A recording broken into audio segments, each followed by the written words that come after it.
Hi, I'm David from FYRLYT and I'm about to show you how to fit your new driving light lenses. These are the components you'll receive from FYRLYT for each light. There'll be a lens with the glass already assembled, and there'll be 3 locking lugs to attach it to the housing with 3 screws and 3 sealing washers.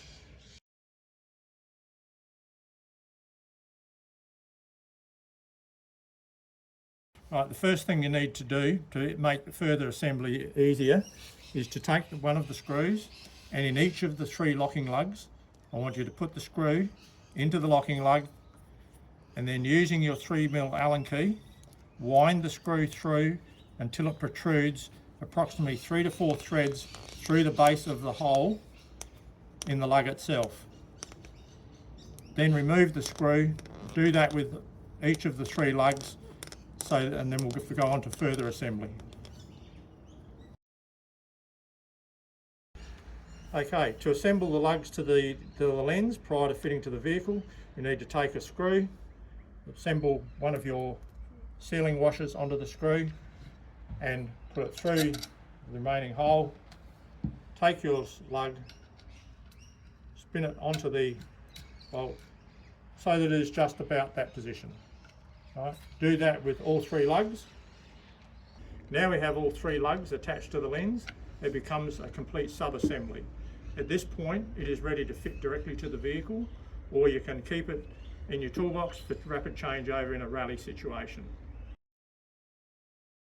At this point we've got the lens ready to go into the light, having removed the old assembly.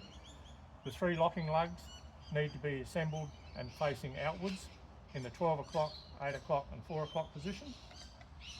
You then hold the lens and insert it into the light at a 30-degree angle from centre, and then you rotate the housing around till all the writing is horizontal and the lens can go no further. Then you screw up your Allen keys until the lens is just a neat fit on the front of the housing, on the front of the vehicle.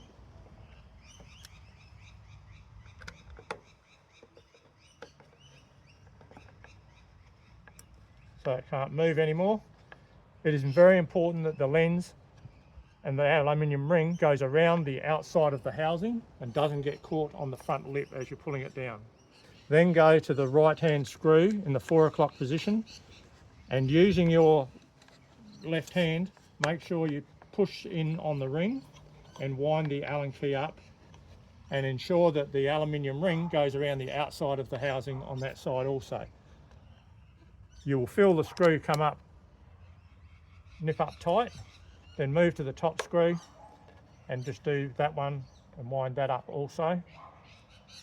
When you do the screws up from this point forward, put your Allen key in and you will feel the screw wind up, and it will come to a quite discernible difference in tension, and you'll know you've reached the limit of its travel. If you go too far, you will start to buckle the washers outwards.